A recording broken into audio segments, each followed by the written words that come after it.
Bun venit la Constelat, un podcast de spiritualitate, dezvoltare personală și filozofie de viață prin constelații familiale și analiză tranzacțională. Un podcast de Nica Vătăși.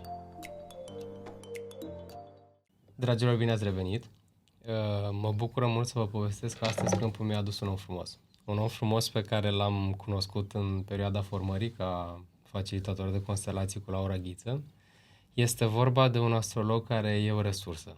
E un om care, ori de câte ori își deschide inima, vine și se pune în slujba vieții și ne face să înțelegem de ce astrele care dispun, sau poate predispun, o să ne explice Luminița, vin să creeze un context care afectează viața noastră. Alături de mine este astăzi colega mea de la formare. Vorbim de astrolog Luminița Ristea. Bine ai venit! Bună, Nic! Foarte interesantă prezentarea. Mi-a plăcut foarte mult, mai inedită. Și da, mă bucur foarte mult că suntem colegi la formare și pentru mine este o experiență inedită, fiindcă eu sunt astrolog și zona aceasta de constelații sistemice de familie este o zonă adiacentă cu care eram în contact, ținând cont că alături de partenera mea de YouTube, Laura Ghiță, psihoterapeut, facilitator constelații de familie, am organizat diverse tabere, retreat-uri, ateliere și am lucrat combinat. Deci noi cred că am impus un nou trend, cu toate că nu prea ne-am făcut așa reclamă, dar cred că am impus la nivel de România un nou trend legat de această abordare integrativă sau sistemică, astrologie și constelații de familie. Și cum le abordăm, Luminița? Cum arată, poate, evenimentele astrale care au afectat parcursul constelațiilor, atât la noi cât și în general? Să știi că m-am gândit foarte mult la context. De ce? Fiindcă acum dau din casă, mă aud de Laura. Care dintre case? Laura, mă aud de Laura. A 12-a sau de care discutăm? Și a 12. O să spun ceva foarte, să-mi aduce aminte să-ți spun despre casa a 8-a și casa a 12. Niște lucruri interesante care au legătură cu Dă-ne din casă că abia așteptăm cancan. Da, deci Laura este colega mea de bancă de la școală. Și noi am avut un traseu comun, ne-am separat, fiecare a mers în drumul ei, fiecare a acumulat propria experiență și viața, universul, destinul a făcut ca să ne reîntâlnim după o vârstă după 45 de ani și ne-am întâlnit și am început, Laura mă tot bătea la cap, hai să vii la constelații, asta era undeva prin anul 2010, poate chiar înainte. Hai la constelații, m-a luat cu arcanul, m-a dus la constelații, nu am înțeles mare lucru, eu fiind la data aceea nu intrasem pe calea mea de dezvoltare, de evoluție personală și mi s-a părut așa foarte freaky sau cum se spune în engleză, da? Ca să nu spun în română un termen. Și în fine am încercat așa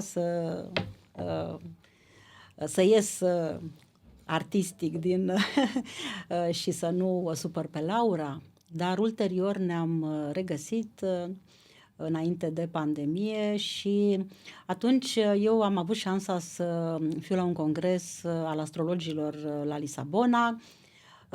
Am început din 2015 facultatea de astrologie de la Londra cu acele summer school-uri de la Oxford și acolo m-am lovit din nou de constelații astrologice. De tot o tehnică a constelațiilor, dar aplicată pe harta natală și, bineînțeles, m-am dus la Laura. Laura, uite ce interesant, uite ce putem să facem. Și Laura, foarte supărată pe mine, scorpionul din ea, s-a revoltat. Păi de 10 ani spun să facem, să lucrăm împreună. Da, zic, n-am auzit. Nu auzisem, ce ziceau astrele nu auzisem, fiindcă nu eram pregătită. Da, nu eram pregătită. Da. Și, atunci s-a deschis da, de fapt, atunci a fost contextul și dacă stăm bine să ne gândim, totul se întâmplă atunci când umanitatea este pregătită. Dacă mi-aduc aminte, hai să dăm timpul mult înapoi, bine, mi se downloadează niște informații, în 1789, dacă nu mă înșel, Uranus a fost descoperit de Herschel, de fapt Uranus era pe cer, dar la nivel de conștiință colectivă, nu eram pregătiți să accesăm energia uraniană. Ulterior, în 1811 a fost descoperit Neptun, în 1930 a fost descoperit Pluto. Hai să ne gândim la Chiron, în 1977, da? Când deja lucrurile luau un alt traseu, o altă întorsătură, ne duceam în zona aceasta de terapie alternative, New Age, zona aceasta de divinație, deci alte căi de vindecare. Deci și constelațiile, ele au existat. Da? Ca dovadă că Laura face cursuri, cred că dinainte de 2010 și sunt câțiva constelatori care sunt formați din acea perioadă și, bineînțeles, constelațiile în alte țări erau în forță. Dar în România a început acest boom al constelațiilor. A fost un moment care a fost declanșat, pot să spun, s-a apăsat pe un buton astral și a fost declanșat de Lilith în Rac. Tranzitul lui Lilith în Rac, care a avut loc în anul 2021, atunci în anul 2021, da, parcă, sau 2022, stai să mă gândesc că am încurcat anii, nu, în anul 2022, da? Atunci, practic, a avut loc lansarea unui serial turcesc. Un Alține. Și acest serial a făcut ce nu au făcut toți constelatorii în această perioadă de 10 ani.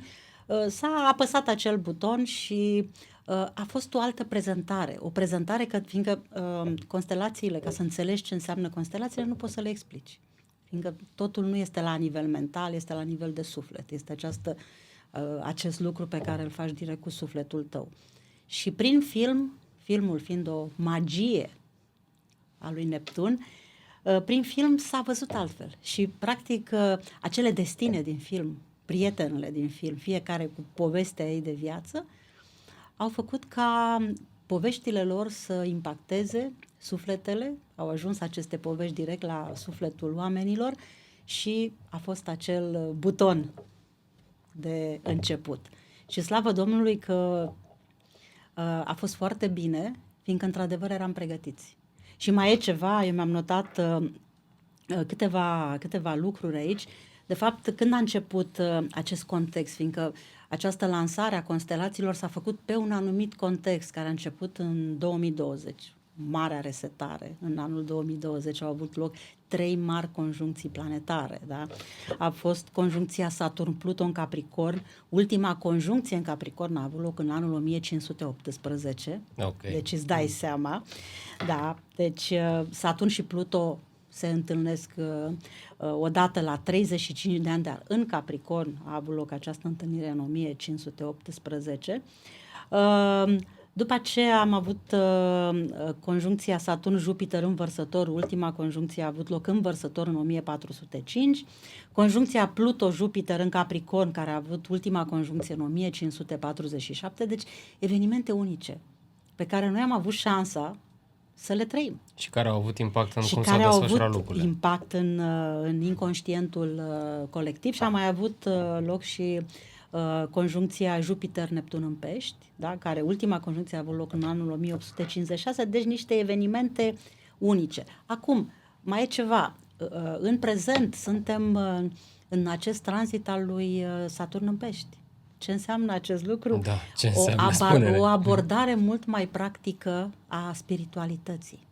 Okay. Deci tot ce spiritualitatea în această perioadă a înflorit, fiindcă oamenii, îți dai seama, au venit toate aceste forțe planetare, da? Toate aceste energii peste noi și am început să dăm din colț în colț, au apărut provocări, au apărut schimbări, pandemia, lockdown-ul.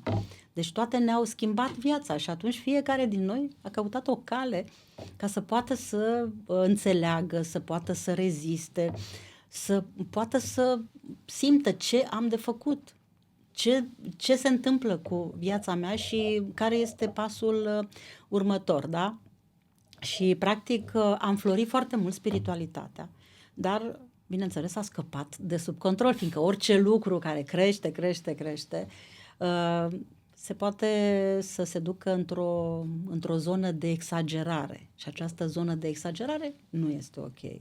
Orice lucru care este echilibrat ne duce către armonie, ne duce către o evoluție normală. Orice lucru care este dezechilibrat într-o parte sau în alta nu este ok. Și vine acum Saturn în Pești, a început tranzitul în 7 martie în acest an 2023, va mai rămâne în Pești până de ziua îndrăgostiților, până pe 14 februarie 2026.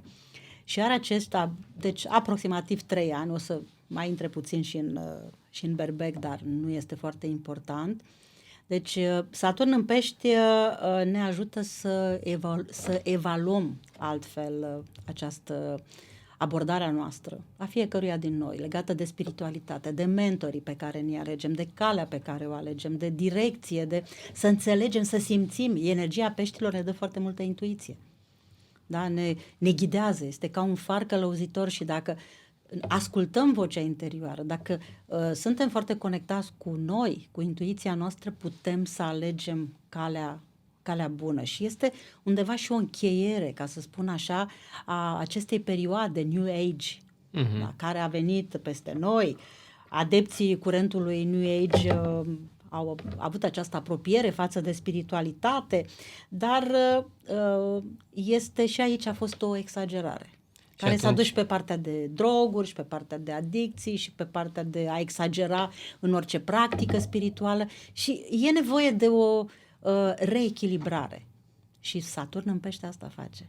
Și atunci pare că apare un soi de eveniment ăsta care ne duce la o mai bună rădăcinare. Hai să fim mai centrați în ceea ce privește spiritualitatea. Exact, să fim mai centrați, să ne alegem mentorii, să discernem ce ni se spune, informațiile care vin către noi, să le înțelegem, să le trecem prin filtrul nostru, ce simțim, să fim foarte pragmatici în ceea ce facem și în ceea ce alegem să facem. Deci este o îmbinare între, Saturn vine cu pragmatism, cu latura practică a vieții, cu răbdare, să avem și răbdare, pe când Peștii vin cu această disoluție în univers. Și nu este ușor acest Saturn în Pești de dus, dar ne ajută să punem undeva limite în exagerare, da? Și mai e ceva.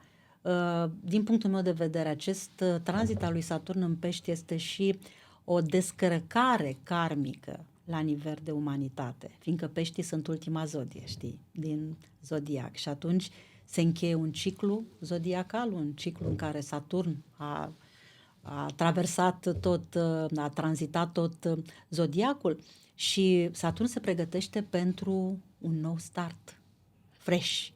Și ca să ia acest start fresh, e nevoie să lucreze.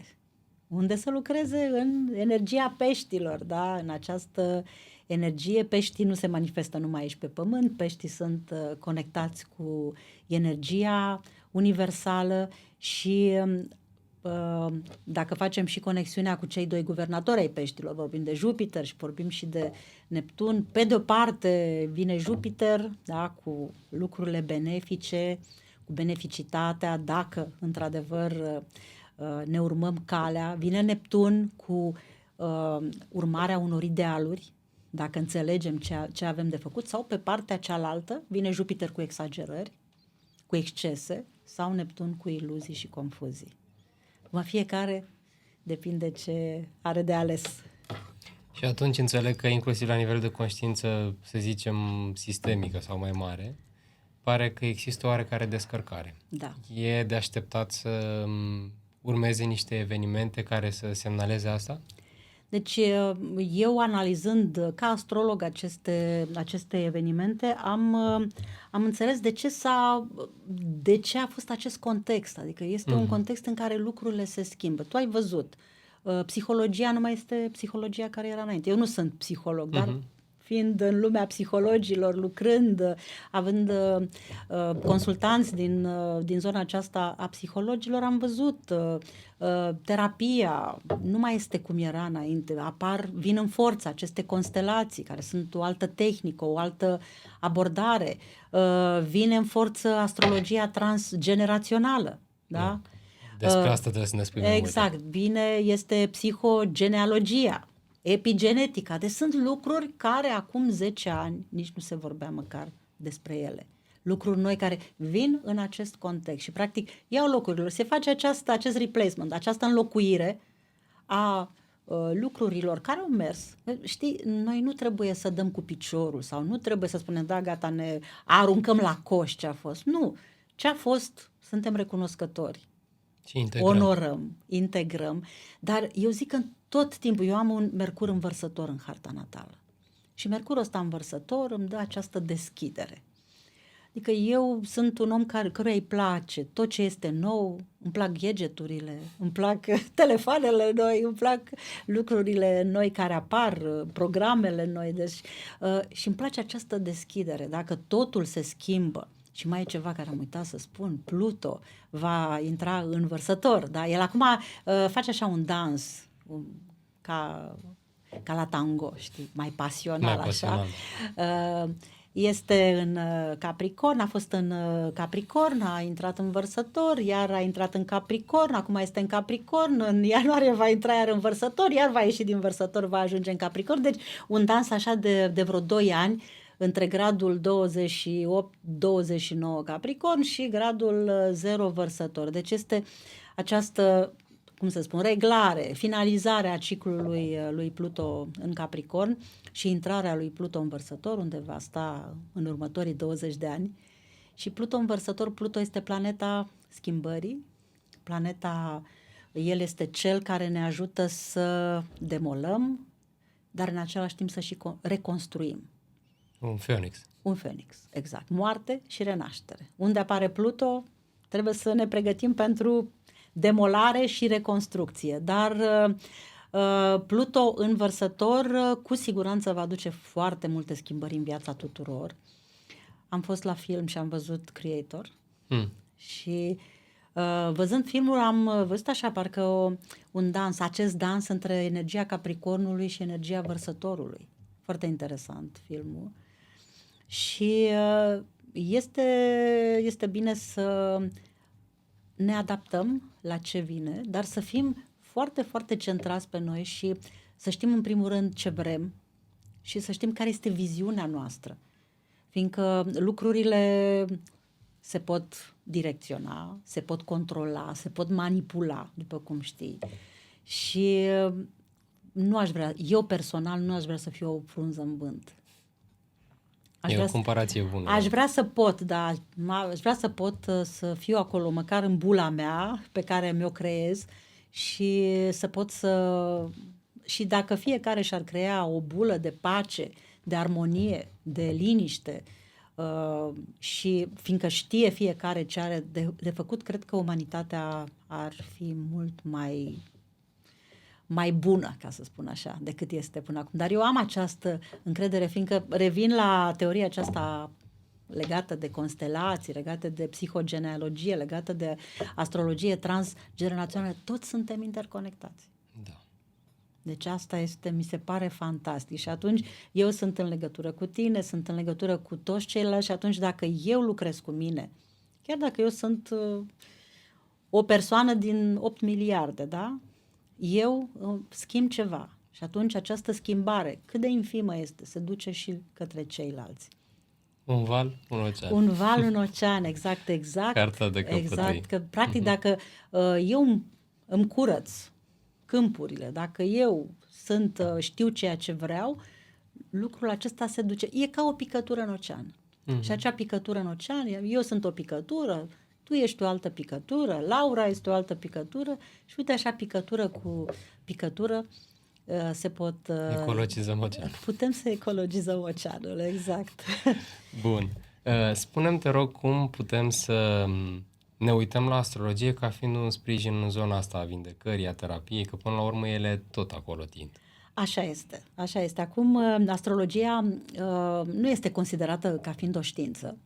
Ea este considerată ca fiind o pseudoștiință, ca să pornesc așa de la teoria astrologiei, dar ea se bazează foarte mult pe arhetipuri, se bazează pe sincronicități, pe aceste evenimente care au loc în timp și, practic, știi că e veche de mii de ani și se validează în practică. Eu lucrez în fiecare zi și nici nu mă mai mir acum. Înainte eram așa mai entuziastă și orice descoperire pe care o vedeam mă mira și eram în extaz. Acum este o stare de fapt. Adică este un lucru pe care îl trăiesc zi de zi, această fascinație. De asta sunt și foarte pasionată. Când povesteai de arhetipuri, mi-a și venit în minte ideea că în realitate ai spus că se bazează mult pe arhetipuri și noi oamenii ne bazăm. Așa? Și atunci pare că la rândul ei are viață și e important să depășim un pic paradigma asta care ne zice că de la A la B e acceptabil, cei după B nu mai e funcțional, pentru că încă știm doar ce cunoaștem în conștiința personală. Așa este. Poate cu timpul s-ar putea să ajungă mai multă informație. Așa este și știi că am învățat și la constelații că avem acest sistem individual, avem această conștiință sistemică și cea care este la nivel universal, de sunt aceste straturi, da? Și noi nu avem acces. Da. Sau dacă avem acces, fiindcă nu putem să cuprindem. Apropo de asta, să facem o teorie astrologică. Noi judecăm cu mintea noastră inferioară, cu Mercur fiind tot ceea ce gândim, mentalul nostru, dar conexiunea noastră cu mintea superioară este Uranus. Ce Acolo frumos. sunt antenele, da? Ai văzut glifa lui Uranus? Are 2 semilune și aceste semilune sunt practic ca antenele de la o antenă prin satelit care recepționează toate informațiile din univers, dar îți dai seama, noi nu putem să cuprindem. Da. E ca un computer care are N, cum se spune, kilobyte sau bit sau așa și nu poate să meargă mai mult de atât. Da?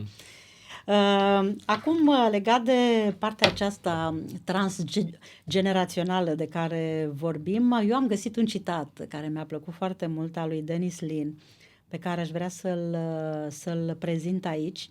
Te rog. Și cred că are legătură cu ceea ce am vorbit noi până acum, ca să înțelegem acest substrat al astrologiei în conexiune cu constelațiile, în conexiune cu psihogenealogia și cu epigenetica. Alegerile pe care le facem în viață nu ne aparțin nouă în totalitate. Ele sunt o distilare a tot ceea ce a fost înaintea noastră. Cu cât devenim mai conștienți de această descendență ancestrală, cu atât mai multă libertate vom avea să onorăm ce este cel mai bun și să ne eliberăm de restul. Wow, da. Asta am zis și eu când am citit. Cred că este o teorie universală. Esență. Da, este o esență. Deja. Da. Și astrologia face parte, din fericire, să spun așa, din acest context, din acest cadru. Dar eu am început să studiez partea aceasta de transgenerațională, lucrând pe hărțile oamenilor și atunci cel mai simplu, să spun așa, un exemplu foarte simplu a fost când au venit, știi, apropo de legea atracției, lucrând cu Laura pe zona de constelații, au venit persoane la mine care aveau casa a patra. Casa a patra este casa rădăcină, este casa strămoșilor, casa tradițiilor, da? Plină cu planete. Și atunci când ai casa a patra plină cu planete, înseamnă că ai multă treabă acolo. E de saga plină. E de saga plină, e zestrea karmică, da? Cum mai spunea cineva, e cartoful fierbinte care îl ai în mână, dar ce faci cu cartoful, da? Și aceste persoane eu le redirecționam către Laura. Okay. Le spuneam, uite, aveți aici un marcaj, le explicam, sunt niște lucruri karmice, niște lucruri care sunt dincolo de ceea ce știți voi despre voi, dincolo de ce ați acumulat voi prin propria voastră experiență de viață și este nevoie să lucrați, fiindcă o casă a patra plină de planete sau o casă a patra în care aveam indicatori astrali, un Lilith, un Chiron, un Saturn, planete grele, un Pluto, un Uranus, un Neptun, Lună, la fel, relația cu mama, chiar și soarele, relația cu tatăl, aveți treabă aici. Și lucrând cu Laura, participând și la constelație, acum fiind și la cursul ei de formare, am înțeles cum se îmbină. Okay. Și care este povestea. De fapt, lucrând în acest stil, chiar o să facem și o tabără în în primăvara anului 2024, e aproape fully booked, da, după 2-3 zile în care am anunțat-o, în care vom lucra astrologie transgenerațională și pe partea aceasta de constelații de familie și astrologice. Am înțeles că este nevoie de o abordare sistemică, o abordare integrativă. Și cine deschide această cale este astrologia. Acum nu că vreau eu să mă dau mare, ca să spun. E important să ne spui perspectiva asta, că tu o cunoști. Asta este punctul meu de vedere. Și acest punct de vedere mi-a fost susținut de o doamnă care a venit la mine ca o paranteză la ceea ce urmează să spun, mai fac așa paranteze, ce urmează să spun. Această doamnă a venit la mine, avea o casă a 4-a și am explicat problemele care erau acolo, natura problemelor.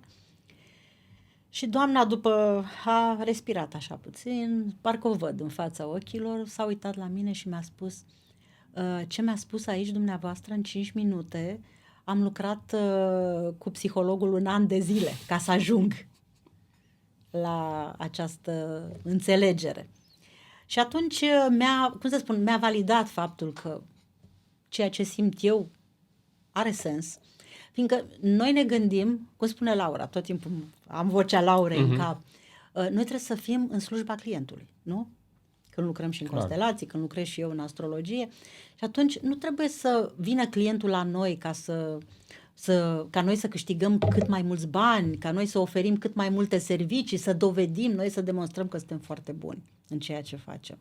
De fapt, clientul trebuie să vină la noi ca să găsească cea mai facilă, cea mai scurtă, cea mai ușoară și cea mai bună cale de a ajunge la temele lui, de a-și rezolva temele.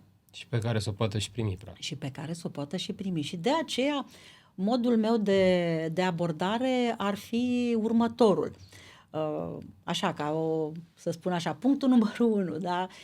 Când cineva pleacă de la zero, adică constată, spre exemplu, că sunt o serie de probleme. Nu ies problemele, nu? Sunt probleme în viața de familie, sunt probleme la serviciu, sunt probleme personale, nu știe încotro să o apuce, nu mai dorește sunt foarte multe cazuri de persoane care doresc să facă reconversie profesională și nu știu încotro să o apuce. Vin foarte mulți la consultație, vin foarte multe persoane cu probleme de cuplu, de relații. În clipa că în general oamenii vin la terapeuți, la specialiști când au o problemă. O dificultate. Da, când nu au o problemă, toată lumea e fericită, se plimbă, se distrează, se duce în vacanțe. Și atunci când ai o problemă, primul lucru pe care îl faci este să te duci la astrolog. De ce să te duci la astrolog? Este o cale, zic eu, cea mai ușoară, cea mai facilă, fiindcă astrologul ce face? Într-o consultație astrologică, care durează o oră și jumătate și care are un cost modic. În România costul este modic față de străinătate, află foarte multe informații despre harta lui natală. Adică harta natală este acea mandala a sufletului, cum o numesc eu, în care este o reprezentare simbolică a poziției planetelor, unghiurilor, nodurilor la data nașterii lui. Și astrologul vine și îi prezintă care sunt punctele forte, care sunt blocajele, care este sensul de destin. Da? Deci eu, când pleacă de la mine cineva, eu sunt ca la școală, știi, dacă am și predat și la facultate, îmi place ca omul când pleacă de la mine să plece cu niște cunoștințe. Au mai venit oameni la mine, tot așa, care au mai fost la ședințe și eu i-am luat ca și cum ar ști. Dacă ați mai fost la astrolog și dar nu știu unde este luna, nu știu unde este ascendentul, nu știu care este sensul de destin. Deci, cel puțin aceste 3 lucruri, soare, luna, ascendent, această triadă astrologică care reprezintă pilonii unei persoane, este important să-i conștientizezi, să-i înțelegi axa de destin, sensul de destin, nodul nord și nodul sud, coada dragonului și capul dragonului, da? Cu ce zestre karmică vin și care este farul călăuzitor spre ce am de învățat în această viață și de văzut. Dacă, spre exemplu, sunt persoane care nu știu care este faza lunii la data la care s-au născut. Contează foarte mult faza lunii. Printre care și eu. Dacă e lună nouă, dacă multe persoane sunt născute la lună nouă, la lună plină, atunci sunt foarte influențate. Sunt potențate aceste perioade, pot să le folosească în viața lor pentru ritualuri, pentru diverse afirmații, care pot să le crească forța în ceea ce doresc ei să facă. Și atunci, ca să demitizăm, pentru că e o chestiune pe care o aud foarte des, te duci și practic îți ghicește. În realitate, utilizând un arhetip, voi doar veniți cumva să arătați, să zicem, un soi de radiografie. Uite, asta este ceea ce se observă la momentul respectiv. Exact. Este, de fapt, o prezentare a predispozițiilor astrale. Deci sunt niște simboluri în harta natală și noi le numim predispoziții astrale, fiindcă sunt niște simboluri care sunt acolo în stare latentă. În clipa când vii la astrolog, tu deja le conștientizezi. Și din cauza asta nu mai se face astrologie cum se făcea acum 20 de ani. Acum 20 de ani ce făceai? Trimiteai datele la astrolog și astrologul îți scria.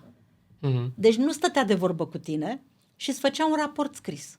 Acum e consultanță. Adică îți făcea un raport scris în care el practic spunea fel de lucruri, în fine, el se conecta, astrologul, la hartă.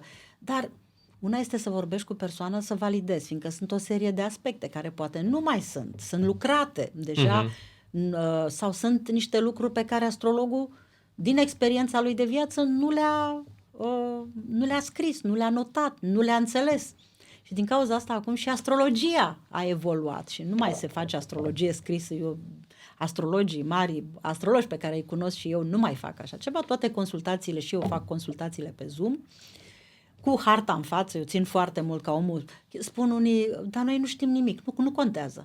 Asta e harta voastră, vă conectați la energia ei, vă conectați la simboluri, nu trebuie să știți nimic. Este foarte, foarte importantă această conexiune. Și ca să ajungă la oameni, pentru cei care au devenit curioși, că imaginez că sunt dragi de ei care deja au deprins această senzație a curiozității, cum o pot găsi pe Luminița Ristea? Foarte simplu. Astrolog Luminița Ristea peste tot. Dacă scriu Astrolog Luminița Ristea, sunt pe Instagram, canalul de YouTube, pe Instagram, Astrolog-Luminița Ristea.